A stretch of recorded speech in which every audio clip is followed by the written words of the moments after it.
and welcome to Entertain This, a podcast about movies, TV shows, and video games.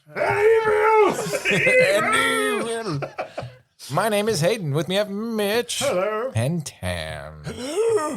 Today we are discussing the dark cinematic universe. Is that the proper way to say it? Yeah. Yeah. The thing that never happened. Classic. Officially. Classic horror. But before we begin, Mitch, social media. All right, Tom. Quill. You can go to entertainthispodcast.com. You can also check us out on X, TikTok, and Instagram at entertainthis_. And you can also go to patreon.com/entertainthis_. Actually, it's entertain this _. You have to have an aneurysm when you. Yeah, you got to purge all the oxygen from your lungs in half a second. All right. So we're doing this Dark Cinematic Universe casting. This is your mess, Mitch. Explain it. Well, in the beginning, you had Tom Cruise's The Mummy, which was supposed to like kind of kickstart the whole Dark Cinematic Universe, and it just kind of didn't pan out. Why do you think that is? Because it was a bad movie. Yeah, but like, why was it a bad movie? I don't know. I mean, It just wasn't good. I There's like the nothing idea. I liked about it. It did feel like an Avengers movie before like the characters were established. I do feel that, yeah.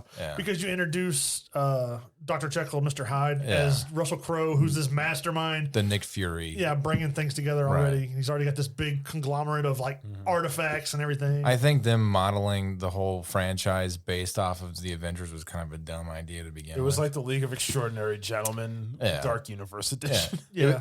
First off, you're going to inject the audience into this, this world that's your world, but now it's not your world. Let me explain the rules for you real quick. Yeah. 3 hours later, Tom Cruise fights a mummy. And you're just like, what? He didn't run enough. That's the problem. He's got to run more. Yeah. He needed to squeeze out a couple more miles. Yeah. I just like the whole fact that in that movie, he survived a plane crash. Yeah, that was true. I wonder if he did that in real life. There's no reason to redo The Mummy. You have the Brendan Fraser one. Yeah. That is the best mummy movie. I agree. watched it again a week ago with my wife, and we were just like, this is just a good movie. Everything about it, and it's like everything about it, like there's jovial kind of parts. It's adventure-y. It has everything you want. Like even the CGI, it's not great, but you're okay with it. Was that Universal as well? Because they were they had the Orlando park. So I guess I think it was. They have a ride there. I believe it. If it was, I mean, that would have been, have the Mummy. I think having Dracula Untold, like the original part, as part of Dracula's story, I think having all that together would have been cool. That's a big tone shift. Yeah, so like I get it that each character's going to have a different tone. You want them to have a shade of the same tone. Yeah. Like Iron Man is more funny and crazy than like Thor was in the early days, and then Thor got even weird. Like it's kind of like they all played off each other, but it made sense, right? And not to model off the MCU, but like if you're gonna have a decade-long franchise, the parts need to interplay and not play against each other. So you want to take your kids to see one movie, and that you would assume that they can see the next movie. You know what I mean? Yeah. So which makes sense. Which is kind of different than what DC's doing right now, though. Yeah, it's something. We'll see what happens. Because like you got peacemakers in the same world as Superman. Yeah, I don't know. We'll see what happens. I'm not saying that I know everything. I know a lot about nothing. That's what I was like. I know a lot about nothing. I can go on at length about nothing you're interested in. I'm the world's dullest man. But I was going to say we could get started with everybody's like main character in this whole series would be Dracula. Okay. So like, if we're getting into this and we're trying to use modern actors that are living, if we wanted to make this movie tomorrow, these are the characters that we would use. This is who I would cast. This is who I would go for. All right, but be this person. Before I start listing off my characters, I have a plot synopsis of my movie. Okay. Now, I will reserve it to the end, so hopefully the casting will make sense. Okay. All right. So go ahead. Well, let's see. For Dracula, these might be a little different, but one of my head was Cillian Murphy. Okay. Because he's with the Peaky Blinders, he's got like the gypsy persona kind of thing. So that part of the world. Peaky Blinders. The Peaky Blinders. He just hisses. Another one, don't know if he could pull it off, but he has the look, which would be Adam Driver. Okay. No. Yeah, no. He has like the like the Nosferatu, like decrepit, weird. Yeah. He's just weird looking. Like it's like that's not how I picture Dracula. Nose that goes for days. I had 3 people that I picked. Another one for weeks. has played a vampire before, but modern day Robert Nicolas Pattinson. Cage. Oh, Robert Pattinson. Sorry, I got you. Arbats? Yeah. I think modern day Robert Pattinson, where he doesn't look so much like a kid. I considered it, but nah, I just can't get past the Twilight thing. I'm sorry. I mean, my first choice was Cillian Murphy. I think he would make an interesting Dracula. Yeah. Who'd you have, Tom? I had Christian Bale. Because I feel he would bring that, that refined aristocracy about the role. But he has to do it in the Dick Cheney accent. I've come to suck your blood. Like the Van Helsing movie, the guy that played Dracula. He had like the tailored clothes, the refined, I think that was a very good interpretation of Dracula. Because even in the books. Well, see, that kind of look, that's why I said Adam Driver and Robert Pattinson and that kind of like this aristocracy kind of look to him. But yeah. All right, mine's Rami Malek. As Dracula? Mm-hmm. Why's that? 2 reasons. One I won't tell yet, but the other one is I don't want like a generic white dude. I want it to be somebody that looks different, right? So, and I pictured this monster movie being an ensemble cast. Mm-hmm. It's not like Dracula's the main character. All right. So everybody has their intricacies and their little character fascinations that make them, resonate with a different audience member. Mm-hmm. So, yeah. The other character that I had for this movie would be Van Helsing. I didn't cast him. And what's the female's name? Van Helsing. The female's name? That Dracula's like infatuated with. Oh, his Sophia something. Yeah. I didn't cast anybody for that one, but for Van Helsing, because I figured if this was going to be a multiverse or a big universe kind of thing, Van Helsing would be a main character. Mm-hmm. And I thought about Benicio del Toro for Van Helsing. As Van Helsing. There's him, Brandon Sklenar, that plays in 1923. He plays one of the Duttons. Oh. Or Ian Glenn, which plays Jorah Mormont in Game of Thrones. Oh, I can dig that. Like an older Van Helsing. Yeah. I have a younger, older version of Van Helsing. Okay. Depending on what route the movie I'd want to go with. Well, what are yours? Young Van Helsing would be Henry Cavill, because it's probably going to be an action-ish kind of film. Man in his 40s. So he doesn't look like it. No, that's not. Although he just got injured on practicing for Highlander. Yeah, I saw that. They had to delay the filming for it. But I feel like he'd bring like that, what's his face? Hugh Jackman kind of charm. Rough and tumble. Yeah. He's rough, but I don't feel like he's rugged enough. Like, I mean, he's a tough guy, but he just doesn't have Don't kill us, Henry Cavill. He just has Please that. don't come here. I don't know. He has that, because he's been Superman. He has that kind of like superhero persona where, you look at the bad guy versus him. It's like, well, of course he's going to win. He's handsome. He's too handsome. Yeah. Got to have some kind of, but also like playing scruffier. like The Witcher. Yeah. He's still handsome as a Witcher with the scars and stuff. Well, that's Mitch's whole point. Mitch is like, he's not good looking enough. He can't do it. No, that's what I say. He's too good looking. He's too handsome. to be like the it's a problem. The rough and tumble guy. It's a tough problem to have. I'm so handsome. I can't get all these roles. To do these roles. I'm just too good looking. I had 2 people that I would cast as an older Van Helsing. Peter Dinklage. No. That would be funny. Wee Helsing. Peter Dinklage. And it's a Muppet casting. He's the only real person. Oh, man. That would be awesome. Write it down. That's the movie. We just cross bolts with pencils. We need to trademark the idea the right Count now. from Sesame Street is Dracula. Yeah. One bad dog. Hugo Weaving. Okay. As an older Van Helsing. Yeah. I dig it. I can see that. Because I feel like he's got the acting range. I feel like he's played something like that before. Well, yeah, in The Wolfman. Oh, he that's doesn't right. play Van Helsing. He's like he's in the inspector something. who at the end he gets bitten. Yeah. And he's like, in horror. But I feel like he brings the good gravitas to a role. Yeah, he does. And I would go with Pierce Brosnan. We'll be right back. Ever wondered what a rhythm-based stealth game with dinosaurs might look like? Or a farming sim in space with zombies? Welcome to the Gaming Blender podcast. I'm Matt, and with my co-host Scott, we take a random game genre and random game mechanics, blend them all up, and pitch wild, totally hypothetical games you've never heard of, and maybe shouldn't. New episodes every other week. Hit play and unleash your inner game dev. No coding required. Search the Gaming Blender on your favorite podcast app now.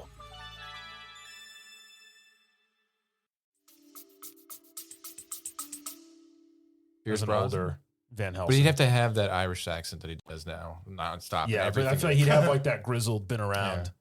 Yeah. So you say you're a vampire? It's time for me to show you the stakes. The name's Helsing, Van Helsing. So how would you make this into a modern day kind of like Dracula story? You want me to give the plot now? Well, yeah, for Dracula, yeah. Or is this for everything? All my monsters are in one movie together. Oh, okay. I've solved the riddle here. I've got it. Well, I mean, it's like how would we put this in like a modern day movie with Dracula? Because everybody's got cell phones and cameras and all that stuff. So I got it figured out. You want me to do it now? Yeah, let's do it now. So we got to piece these in as we go. All right. Well, I have another character that is real in fiction, but hasn't been exploited yet in film yet. And this character's name is Camilla, right? And Camilla is actually a vampire that was written before Bram Stoker's Dracula. Uh-huh. So predates it by like 29 years. And she is a female vampire who, seduces people and whatever. And she is like forever seen as a 17-year-old girl. And in the book, she's like from the 1600s. But I think, I can't remember what it's called. Okay. It was written in Ireland, I don't know, forever ago. But anyway, so I want her to be like the original vampire. Okay. But Dracula, let me read the spot to you. All right.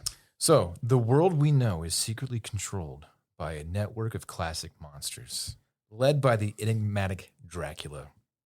He sees himself as a benevolent ruler, maintaining a fragile balance by feeding on the worst of humanity, criminals and scoundrels, and believes that the system brings a twisted form of order to the world. A wrench is thrown into his plan when an ordinary man is cursed with a new identity as the Wolfman. Confused and tormented, the Wolfman is sought by Dracula, who sees his newfound power as a valuable asset to his society. However, the Wolfman feels a primal, chaotic force stirring within him, a force that rebels against the very order Dracula seeks to maintain. He must navigate this new reality, torn between joining a controlling regime and embracing a destiny that doesn't yet understand. Meanwhile, a rival faction emerges, driven by a desire for a far older, more savage world. Dr. Frankenstein and his bride are obsessed with unlocking the secrets of immortality, but their assistant, the Hunchback, betrays them. Damn you, Igor. Yeah. He leaks information to the cunning Phantom, who is using secrets to resurrect a legendary figure, the Mummy, who is revealed to be an ancient vampire, Queen Carmilla. Carmilla's return threatens to upend the entire monster-run world. She believes humanity should be enslaved and that the world should be ruled by the gods of old, which includes the creature from the Black Lagoon and the newly transformed Wolfman. This sets the stage for a three-way conflict where the ultimate fate of the world hangs in the balance. Carmilla, the original creator of Dracula, seeks to destroy his modern-day order and reclaim her place as a true deity. Dracula, in turn, fears her for her return, as her existence threatens to expose his great secret and dismantle the legend he's built. The Wolfman, caught in the middle, must choose his path, embrace the role of a controlled enforcer under Dracula's thumb, or align with Carmilla and help usher in a new savage age. His decision will decide whether humanity lives in controlled servitude or falls back into ancient chaos. It's actually pretty cool. Yeah. Was that ChatGPT? No, that's from me. Yeah. That would be a cool. I think it'd be better instead of a movie as a series, but Yeah, something. I mean, it would be tough to do as a movie because there's a lot of moving parts. Yeah. It's got a three-way conflict, But I like the Wolfman, who I've casted as Alexander Skarsgård. I see him being like the focal point, like the audience POV to understand the world of monsters as he's learning it because he's just now introduced to it, being transformed into the monster. So, yeah. Well, preparing for the Wolfman, I found out they're actually making a movie called Werewolf, which I didn't realize until after I had was looking it up. Person? Yeah, I was going to say Aaron Taylor Johnson. Oh yeah, as the Wolfman. Granted, Craven wasn't a great movie, but I thought he fit that kind of persona as like a wolf. As long as he can put his arms down, all right. If he can put his arms down, all right. Well, that With kind of his like gigantic invisible lats. Yes. well, that kind of like savagery, like hunter kind of thing. I think that would work good for the Wolfman. If he doesn't talk like this. But I thought about him, Tyler Kirsch. If wasn't using Cillian Murphy for Dracula for this, For the Wolfman? as you know, because he I does think you do Wolfman better. he does a really good like down on luck kind of guy. Well, so you get like kind of like a Peaky Blinders, like suburban London, you know. Look, my name is Thomas Shelby. I've been bitten by a Yeah. werewolf. So that you kind of relate that to yeah. a I need you to go find an antidote. No fighting, no biting, no biting, no biting. the last one I had was Call Jake Alfie Gyllenhaal. Solomons. Jake Gyllenhaal, possibly, but For the Wolfman? Maybe. Maybe. Yeah. Oh. I just think like Tyler Kirsch and Cillian Murphy are really good with those It's kind of Taylor. characters. I like how none of us can like each Sorry, other's Taylor. options. Taylor Kirsch. Yeah.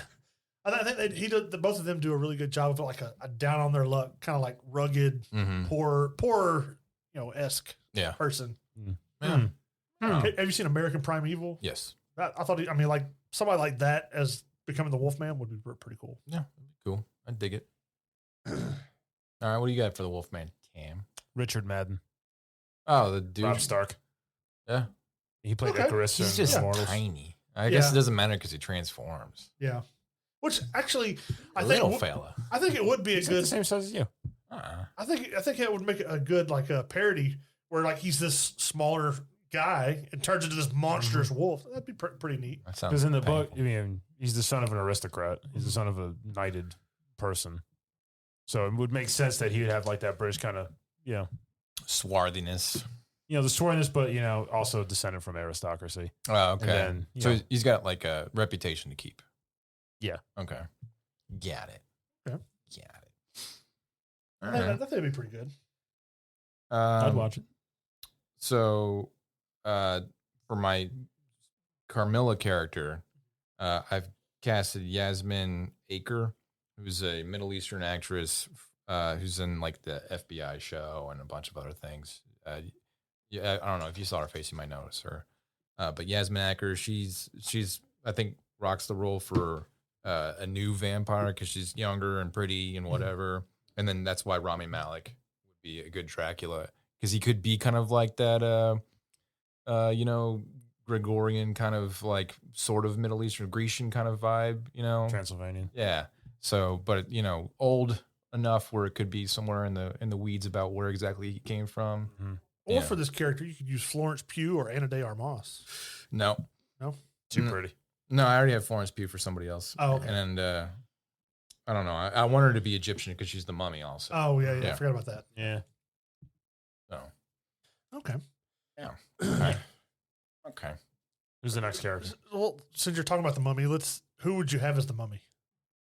My Camille character. Okay, so she would be like the male version. Yeah, the Just, reveal female. is that the mummy is her. Okay. Yeah. Who would you have as the mummy? If it could be male or female. Rami right? Malek. Rami Malek. because of Night at the Museum, I Yeah. had him too. But I did say that I just get the guy who did it from the Brendan Fraser movies. Oh yeah. It's like, just He's, get back out there. He's He's in those two movies and the first Cody Banks movie. I think he's made his like career now in sound design or something, voice acting or something now. Yeah, he does something. Yeah. well, another one I thought would be pretty good is if it stayed as like the monstrous version, Creepy Skarsgård. Just Yeah. let him be the Creepy Skarsgård. he doesn't have to say a whole lot, but just No, I He got it can for someone play else. most of the monsters. No. yeah. I got him for The whole someone else. Skarsgård family could really just Yeah. be in these movies. Well, there is the other Skarsgård too. So I don't remember his name. Yeah, he's just other Skarsgård. Yeah. Old Papa Skarsgård, handsome Cre- Skarsgård, creepy creepy he, could be, Skarsgård. he could be Van Helsing. Creepy Skarsgård, by the way, is Bill Skarsgård. So, Yeah. All right. Because he's got them eyes like the Pennywise eyes. He's got your 6 and your 9. Let's see. Who else? Who should we go with next? I got Frankenstein next. Frankenstein? Okay. The Frankenstein monster. I was going to say the monster. Okay. Yes. So the monster I had, what's his name? Alexander Skarsgård. Oh, okay. Well, I had Adam Driver. I had Willem Dafoe That's Frankenstein. as the monster Ah, because he already looks like he got pieced together by that's nonsense. Another one I had was Rory McCann, the Hound. I thought yeah, that's a better option. I thought he would fit in there Yarp. pretty good. Narp. Narp. Okay, good. And then the fact that I was going to use him as the Hound, I thought about Gwendolyn Christie As the bride. as the bride of Frankenstein. I chose Florence Pugh for that character. Okay. I chose Mia Goth for the Bride of Frankenstein. Oh. I had Gwendolyn Christie or Anya Taylor-Joy.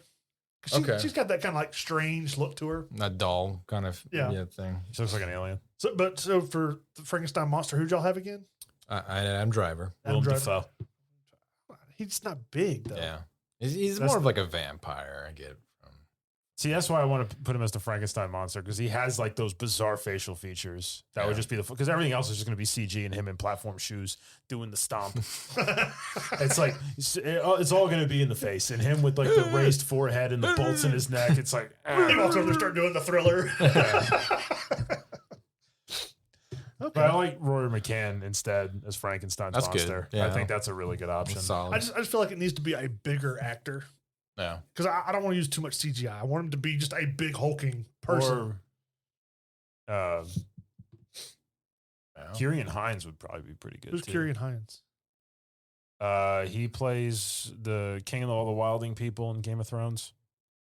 What? Mance Rayder. He's old now, though. He's older. Like pushing 70, I think.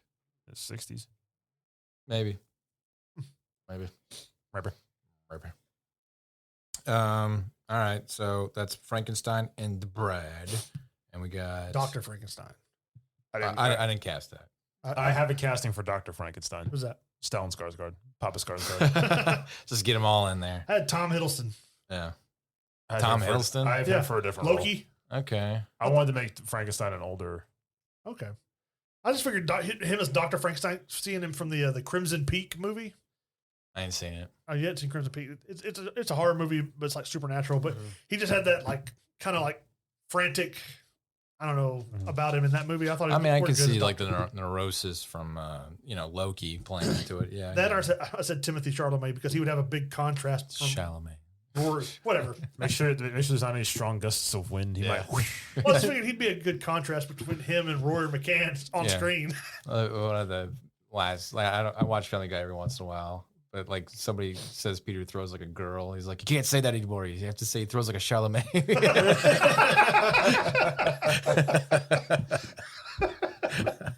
That's funny. That's the only time I laughed watching Family Guy. Like, All right, for the creature from the Black Lagoon, I casted Bill Skarsgård. Same. Yeah. I had Doug Jones.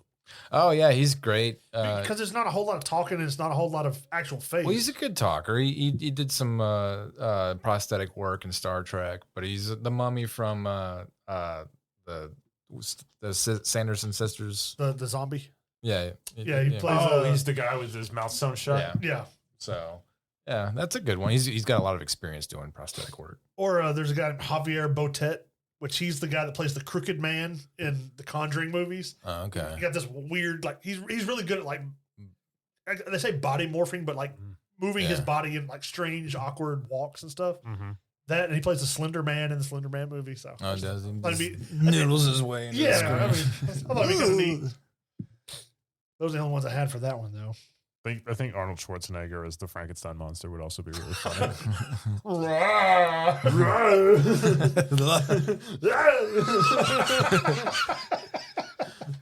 More power. For Dr. Jekyll, I chose, I can never pronounce this dude's name, Chuarlan Yulfer. They use the dude from Doctor Strange, like the guy who's his like sidekick. The one who plays Baron Mordo. Yeah. Yeah. The black guy, right? Yeah, 12 Years a Slave and something else. Yeah. So I thought he'd be an interesting because like he's British and he could do like the Cockney accent thing. Probably play it up. I think it'd be interesting. Well, barring personality in real life, I said Edward Norton would be a good Dr. Jekyll. Okay. I wasn't even putting together the fact that he did play the Hulk, but yeah, is Brad Pitt gonna play Mr. Hyde? Is Brad Pitt? That would be great. Let's make this movie. He just transforms into Brad Pitt. And like at one point, he just looks at the camera and just winks. Like you know why we did it. You just can't talk about it. That or Russell Crowe, because I thought he did a good job as his character in the Mummy that Tom Cruise had. Yeah. And another one that was kind of off was Matt Smith that plays Damon in House of the Dragon. Yeah. He kept coming up for me. I forgot about Matt Smith. But I just couldn't find anything that I was too excited. Matt Smith, I think, would be a good Dracula. Oh, you had your explosive sneeze. Oh my God, it's on the wall. I was trying to stop it. Look, you can see it. I think Matt Smith would be a great Dracula. Yeah. He does have that kind of exotic look that's different. Because he doesn't have eyebrows. No, he has eyebrows. They just keep shaving it to make him look more weird. It looks like Skeletor. It's too much for me. Like, keep the eyebrows, man. I don't like it. I don't like it one bit. It ain't nothing like it. I don't like it. What are we talking about? Oh, Dr. Jekyll. Dr. Jekyll. Kieran Culkin. Okay. But, I mean... But far more toned down than how he's he was going to have to be. Give that kid some Ritalin. But I think it makes more sense to have him be Dr. Jekyll's character because he's, small, he looks like he would want that aspect of he can go out and just be evil and do what he wants. Remember like when they casted Jesse Eisenberg as Lex Luthor, and everybody was like, "Oh my gosh!" Like they're taking that whole, like the whole eccentric. The Mark Zuckerberg vibe and throwing that too far. I feel like that's kind of crossing the envelope. Like if Mark Zuckerberg was Dr. Jekyll, how would this play out? No, I think Kieran Culkin would be a great Dr. Jekyll. All right. Well, who would he transform into? Jason Isaacs. Jason Isaacs as Edward Hyde. It just starts. I don't know, leading a force against the rebellion for the Patriot. I think Jason Isaacs would be a great Mr. Hyde. He's British. He's got the swarthiness about him. They'd have to like do a lot of work, like give him a glass eye or something like that. All sorts of weird stuff. So I don't know, but I'd see it. It's interesting. It's not as good as Edward Norton and Brad Pitt. As Jekyll and Hyde. That'd be great. All right. So who did you have for the Invisible Man? Anthony Hopkins. Okay. Because he doesn't have to act or anything. He just does voice work. And you can do the creepy, Hannibal Lecter voice. If you just a Hannibal Lecter voice, that'd be perfect enough. Oh, that's a tough one. I don't know who I'd put as. What sort of cream are you wearing? The Invisible Man. Because in the book, he's young. That would be creepy if he was standing there invisible. Because in the book, he's like 30. Yeah. He's quite young. Yeah. Where does the Invisible Man take place? Location in England. That's also in England. Darn you, England, in your classical literature. Because they did there's the classic film, and that's Claude Rains. Oh, that's right. Plays a different version of the Invisible Man than in the book. Okay. The movie and the book differ a little bit on plot. Okay. Well, I thought with like voice inflection and stuff, Gary Oldman or Tom Hardy, just because Jared Harris. It's mostly voice. Jared Harris, an older version. Who's Jared Harris?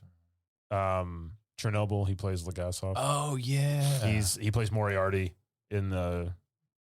But see, like the Invisible Man was originally like a normal dude, and then like the experiments that made him invisible made him crazy, right? Yeah. So he starts to become obsessed with doing it, and then he eventually does, and he's driven insane because he can't reverse it. Okay. But the only reason it happens is because whatever chemicals he used, like one of the products he got was like of bad quality, and that's the only reason it even worked. Did you know that if you're invisible, you'd be blind? Yeah. Okay. Oh, really? Yeah. Yeah, because your eyes wouldn't be able to differentiate, lights. That'd suck. So yeah, you'd be invisible, but you couldn't see nothing. You'd just be walking in the walls, and I didn't think about that, but I was thinking like, well, if you're invisible, you can't sleep because you can't close your eyes. Just like laid face down on a pillow. All right, that's the Invisible Man. What do you guys have for the Hunchback? I didn't do the Hunchback. I didn't do one for the Hunchback. Peter Dinklage. That's but I was going to say Peter Dinklage. I picked Peter Dinklage also. All right, next character. And he also doubles as Igor, as Igor or whatever. I could see that. Yeah, I would cast him as Igor. I'd feel confident casting him as Igor. What about the Phantom? Ooh, Tom Hiddleston. Phantom of the Opera? Yeah. I said either Adam Driver for him or Colin Farrell. I said Dev. Colin Farrell? He did a really good job as the Penguin. So I think he could do the whole mask and everything. Yeah, that's true. That's actually not bad. I said Dev Patel. So, I just said Adam Driver because he can sing like the opera stuff, yeah. and then he's got that deep voice that will kind of grab your attention. Let me see if I could speed. Or hang on, I had another one that was funny. Or did I cross it out? For Mr. Hyde, I was going to say it was what's Lou this? Ferrigno. No, not Lou Ferrigno. No. Damn it, what's his dang name? I'm blanking on it. He's in all the Guy Ritchie movies. Jason Statham. Of course you would forget Jason. This time, I'm the Shark. I thought he'd be funny as Hyde because he's swarthy, hairy, small, British. It'd just be perfect. Yeah. Give him a little growl. That's all you got. He already does it. Well, I'm gonna take your money. I'm the beekeeper. I didn't tell you about this one, but the fact that the Phantom of the Opera, the big thing is like he's after the girl, which is Christine Day is the character. I said Natalie Portman or Natalie Dormer is the girl that he's like infatuated with that sings all the opera songs. Are they going to do the Andrew Lloyd Webber songs? Probably. Now Now looking at these, I'm like thinking like 1980s like action heroes, and I'm like Wolfman. I'm like, that's a toughie. I don't want to go Stallone. I'm going to go Bruce Willis. I'm going to go Bruce Willis as Bruce the Wolfman. Arnold as Frankenstein. Of course. Sylvester Stallone as Dracula. Oh, man. That would be rough. Hey, I want to suck your blood. Yo, Adrian. Yo, Adrian. Mr. T is Van Helsing. Pity the fool. There's a vampire in every city who needs to be pitied. That's great. Yeah. All right. Well, then who would you cast for, I don't know. Dr. Frankenstein. Ooh, Dr. Frankenstein. William Dafoe. Willem Dafoe. Yeah, I do Willem Dafoe. I think for Van Helsing, I'd call him. I'd do Tom Berenger. Tom Berenger? Yeah. Okay. Who'd be the mummy? Oh, Charlie Sheen. Charlie Sheen. This is like a Hot Shots. He's got tiger blood. That's why he's still alive. Dr. Jekyll. Michael Douglas. Wow. Yeah. Well, actually, Glenn Close. Playing a guy. Yeah. Perfect. All right, the Invisible Man. Robert Redford. Okay. All right. Okay. And, Phantom of the Opera. Phantom of the Opera, 1980s. Kurt Russell. Kurt Kurt Russell. Can he sing? Who cares? I mean, look at the other characters. I think Yeah. he'll be all right. I feel like this is a more prominent singer actor back then. John Travolta. Oh, yeah. John Travolta. Yeah. John Travolta. That's got to be John Travolta. Phantom of the Opera comes out and you just It's get the so Grease sad. music go. Stay alive. Stay alive. That's funny. Oh, man. Okay. Well, that was something. That was an episode. I like my 80s take, though. That'd be funny. I'd watch that. Oh, who should be the Bride of Frankenstein's the 1980s? Michelle Pfeiffer. Yeah, it'd probably have to be Michelle. Yeah. I don't know another girl. Or maybe Uma Thurman. Nah, 90s. If we did it for the 90s. Oh, yeah, because I was thinking Pulp Fiction was late 80s. Oh, no, Dr. Frankenstein in the 1980s should totally be Christopher Walken. Yeah. And Van Helsing should be Sean Connery. I think Christopher Walken would be good Invisible Man as well. You just hear his voice. Like every movie, he's in the background. You just hear his voice. Hi! What are you doing there? I'm over here. I'm invisible. Try to find me. Who played the creature from the Black Lagoon? Somebody that can do it from the 80s. It'd have to be somebody weird. Who was weird in the 90s? Gallagher. Ian Holm. Who's in home? Was the creature from the Black Lagoon? Yeah. Nah, He not did. Ian He Holm. did Ash from Alien. Yeah, but he's too classy. Who'd be the He's- Hunchback? You need whoever. Who's the guy that did the Alien stuff and then also I think did Predator? Oh, Kevin Peter Hall. Yeah, but he's dead though. That was the 1980s Okay, maybe. because he'd be gigantic. No. You should cast Jean-Claude Van Damme. So you Yeah, go to the Jean-Claude Van Damme. That's it. That's the movie. You can't see my face. Oh man, that would be Van Helsing would have to be Chuck Norris. Yeah, Roundhouse kicking Dracula. they're all dead. He has a steak gun. Do you have any trivia, Mitch? I don't have any trivia. Well, I do. Oh, great. All right. Is this stuff you made or stuff you just looked up? I just looked it up. Great. 20 questions. Bollocks. All right. Okay. What does that say? I don't know. That's face. That's Mitch's buzzer. That's Thomas' buzzer. All right. Number 1.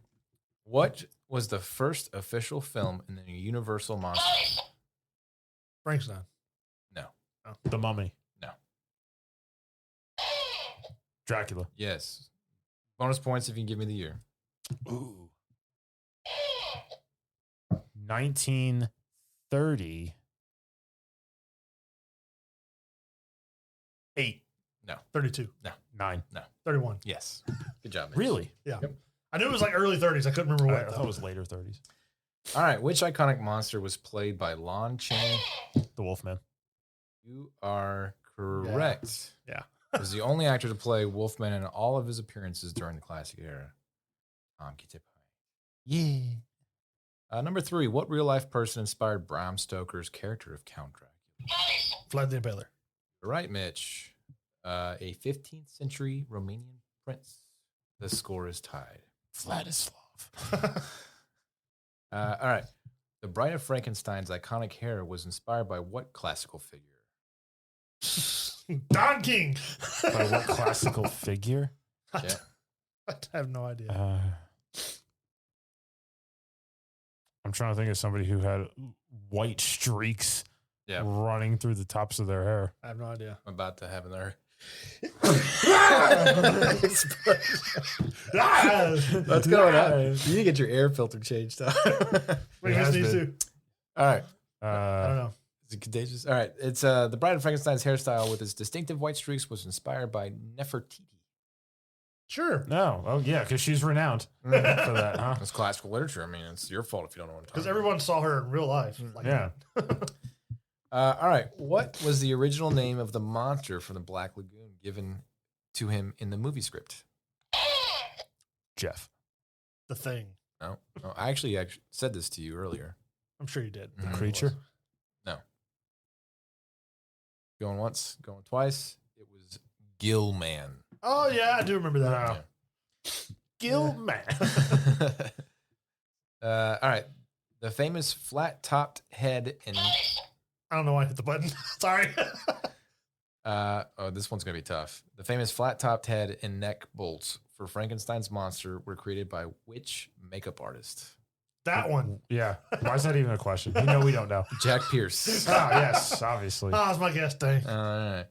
Which classical universal monster was a high priest of ancient Egypt? The Mummy. Imhotep. Yes, you're both right. That specifically says so. 1 point each.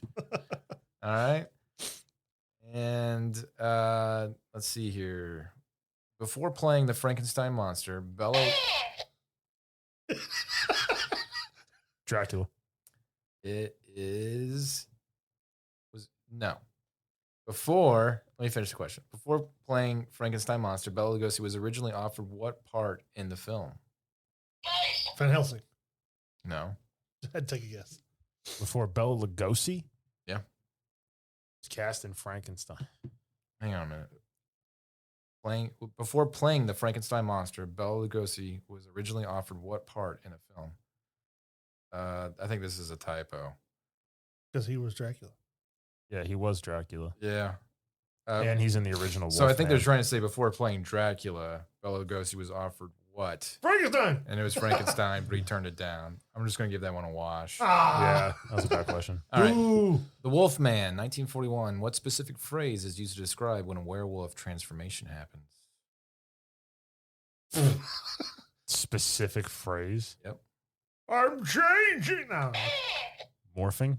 It's morphin' time. No, there's like a little poetic ditty.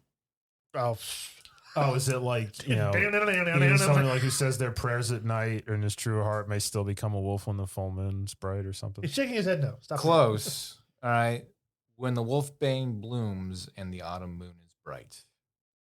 So I give you a point for that one. What? It wasn't even close. I give him a It point. wasn't even That was close. pretty close. He said moon. Oh, Moon. Point. Number 10.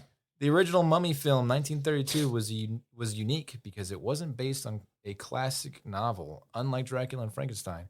What was the film's inspiration? the archaeological dig. I don't know. Go ahead. The archaeological dig and discovery of King Tut's tomb. Yes, he's more specific, so I have to give Well, it to him. That was That's what I mean. Who found it? I mean, that's what I was died talking about. within, Was King Tut. 2 years. all right.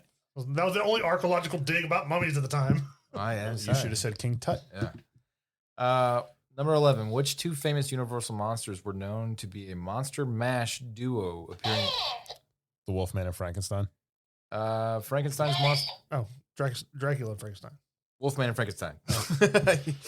Well, Dracula and Frankenstein worked together. The Wolfman was like the adversary in the movie. So that's awesome. Well, apparently these were in movies a lot together.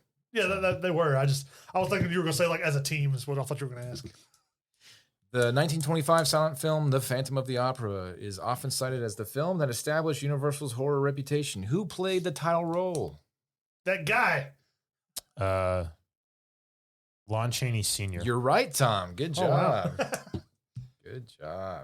I was wondering if that was going to pop up. In Frankenstein Meets the Wolfman, the Frankenstein monster was originally given a brain transplant that made him talk. Why was his dialogue cut from the final film? Because it made the neck bolts move in an awkward way. I don't know. No. I don't know. Well, visually, they'd have to cut it.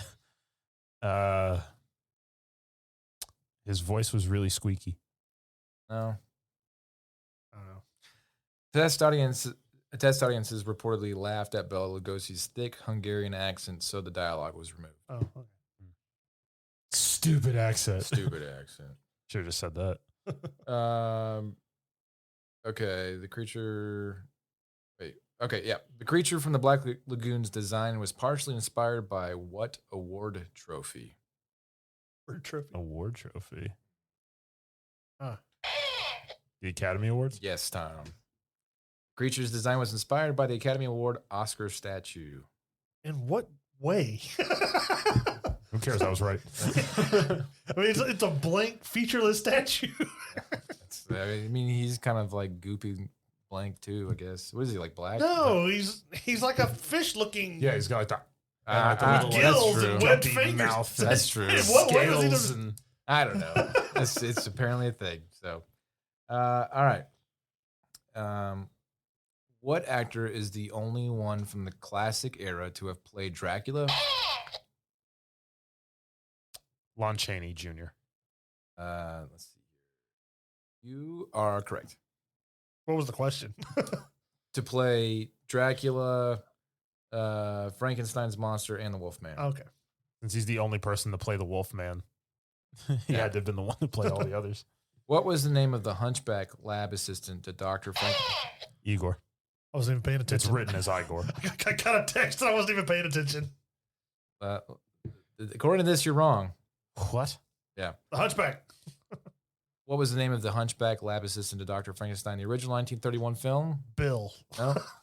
Bert. Renfield. Apparently it was Fritz. Fritz. Sure. So, Wrong. all right. Number 17, Lon Chaney Sr. was known as the Man of 1,000 Faces for his elaborate self-applied makeup. For which two classic horror films did he do his own makeup? Well, I know one's Dracula. No. No? One's Phantom of the Opera. Yes. The second one, I have no idea. The Mummy. I'll give you 1 point for that one. I don't know. Frankenstein. No. Not in The Invisible Man.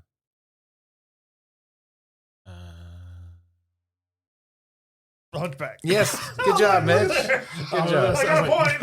As soon as I saw it, I was like, oh. And then it's just like, ooh. Just stroking my shoulders. Oh, there. take that.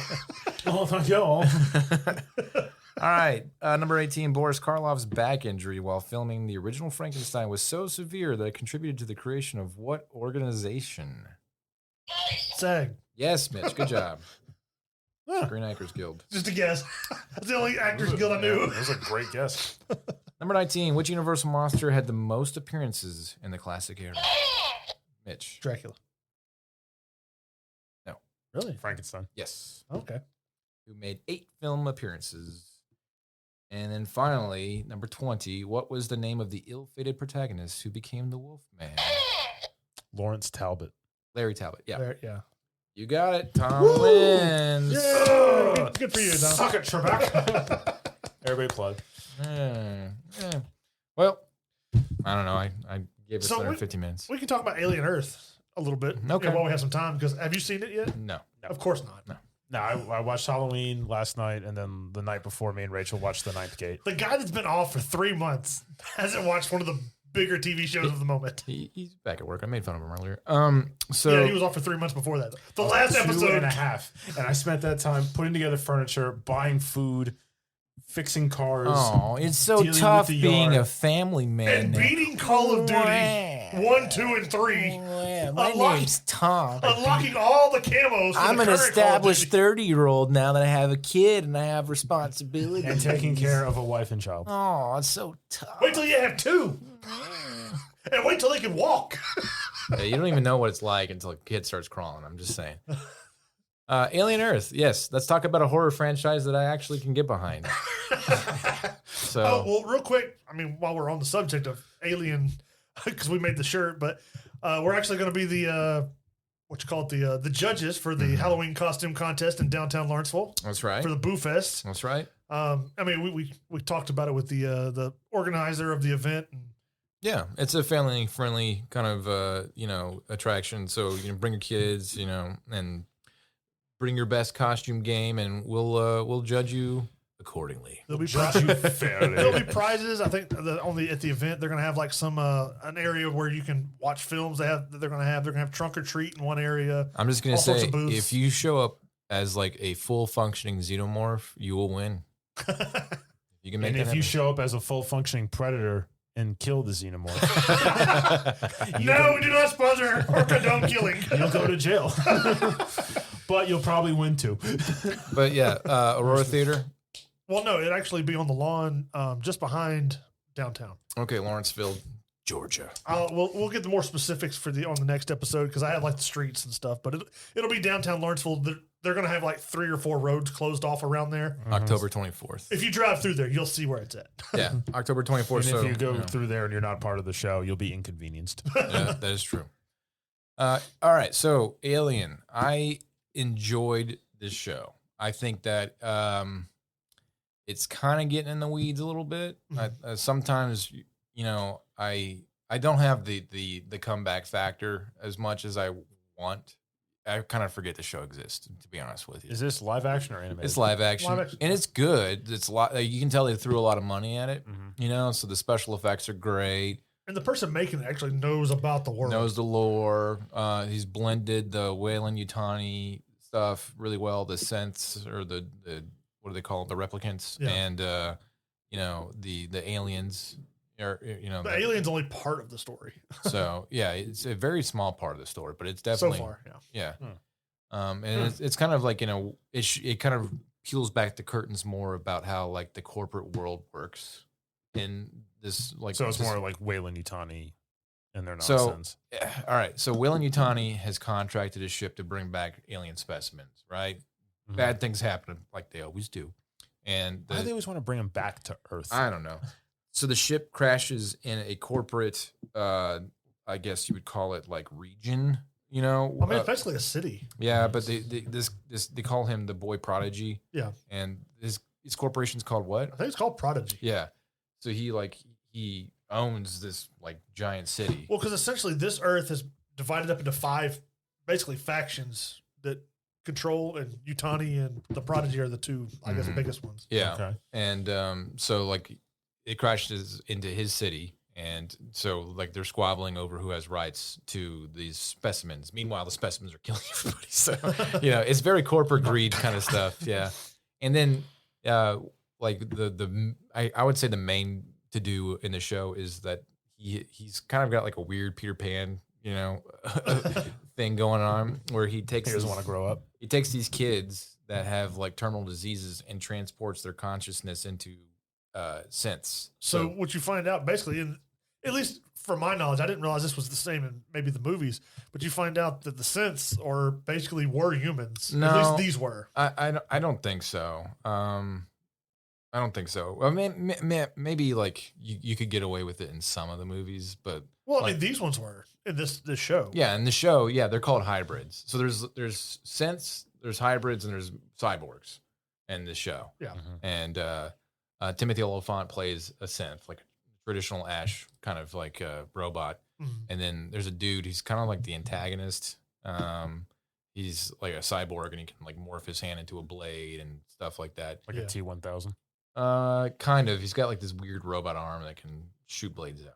Yeah. So, and then the hybrids are these kids that have been transported, but they have a lot of psychological issues because they're like kids automatically dumped into an adult body. Yeah. And dealing with very traumatic things. Yes, very. But then the corporate, has the ability to, and they treat them like property. So they like, oh, she's having an issue, just roll her back a couple weeks. Yeah. So like the way that they take the humanity out of it, but they guise it like they are being humans and trying to help these poor innocent children, and then trying to milk every little corporate greedy dollar out of it it's kind of really relevant. I'm surprised they're not called like eye persons. Yeah, just Apple logos on their Speaking butts. of eye, yeah. So they introduce like new weird species of aliens too, specimens. It's not just there's the xenomorph. 3 of them, 3 different ones that they kind of focus on in this. There's these like few weird episodes. bug things that like spit on your face and then drink it. Yeah. And then there's a Basically, it just oozes your face and they drink it up. yeah, Oh, that's nice. and they lay little tiny babies in like water, so people drink the water. And then Oh wait, no, that was a different one because those were different than the tick looking ones that were sucking. oh blood. the So there's 4 different ones. yeah, I forgot about. There's like a slug too that'll like climb into your skin. What is this on? Hulu. All right. And then Or Disney. is it on Disney really? Well, it's on Disney Plus. I guess that's right. The xenomorph is a Disney princess now because Fox. Yeah. Does that mean Predator is a Disney princess? Is Fox on Predator? Yeah. Well, yeah, I think because Yeah, it's all part of the same thing. Yeah, Okay. those Well, properties are There you go. combined. That's why Prey was on Hulu and Disney owns Hulu. Yeah. And then they have the eye, which is like this eyeball with it has like 8 little eyes that circle around the white part. Yeah, but And he can then like focus it into one. Focus it into one eyeball, and it has these like octopus tentacles, and then like But it's only like this You know, big. It's still creepy. it's like Yeah. the size of a soccer ball, maybe. And it can like it'll latch onto a thing and then pull its eyeball out and stick its tentacles in there and take it over, and then Yeah. it just stares at you. Well, I mean, they reveal in the show it's like super intelligent as well. It does. It tries to like warn people, because I think it wants to eat them, not let other things eat them. Right. So It's weird. Let yeah. me eat you, I not mean, the creepy aliens. It finds a way to escape. Yeah. It's like an octopus in Kinda, real yeah. life. Yeah. Well, I mean, like I'm saying, like he realizes that they didn't lock his container, so he like knocks it over and to where it breaks when it hits the ground Yeah. because they didn't lock it into place. That's like a actual story. Like there was an octopus like at like an aquarium, yeah, and he figured out how to get out. yeah. He unscrewed the jar. He would get out and he'd just explore the aquarium, and he knew when they'd come back, and he'd go back and like be back where he was supposed to be. Yeah. And they just like they never knew, and he did it for like weeks. And he's just like exploring all around. Just enjoying the sights. There's also this like pod thing that has this long tentacle that comes out. They haven't really done anything with. Oh, I thought that was the fly things. No, that was a whole nother thing. Okay, so there's a 5th thing. So the fly things, they had that little nest in the corner, Yeah. and then you come out, and they're the ones that spit on you and then drink it up. Yeah. Then you have the ticks that like latch on and drink your blood. They burrow inside of you, I thought, don't they? Well, they bite you and drink your blood, but they're also the ones that squirt the stuff in the water. Oh, those are the ones that poop Yeah. little babies. Is it like This the guy ones that drinks it. affected the guy like in Prometheus, Yeah. Well, No, and then traveled to his gonads and impregnated the other woman? no, that didn't happen. Because it just like went like right through his urethra and then went wee. Yeah, And they into didn't the have other that. leg. They do a little bit more explanation on how the xenomorphs work. So, like the face huggers actually hold inside of them a little tiny xenomorph embryo, and that it injects inside. That was already established. They show it a lot more. Yeah. You I mean, they like show you the little embryo, and they implant it in this guy's lung, basically, just to see what happens. Yeah. Just to see. They were studying. Science. It's Science. it's interesting. It's more information, which is nice instead of just like more of the They same. exist. Yeah, more of the same. Making another movie with no real answers. So if they use this as a launch pad to like kind of flesh out this IP, especially if they reel in the Predator franchise into it, which would be wild. I'm kind of 50-50 on that. I don't know. Well, is this like, how are you going to rope in Predator? Well, like we talked about earlier today, there's the next movie has a synth in it. The next Predator movie. Yeah. It comes out in November. Yeah. I mean, that's like she's the main character besides the Predator. Yeah. So it'll be interesting to see what they do and if they have like a substantial world fleshed out that makes sense and it's not just eye candy, fan service stuff. Then yeah, I'm there for it. And I do like the intelligence behind Alien Earth.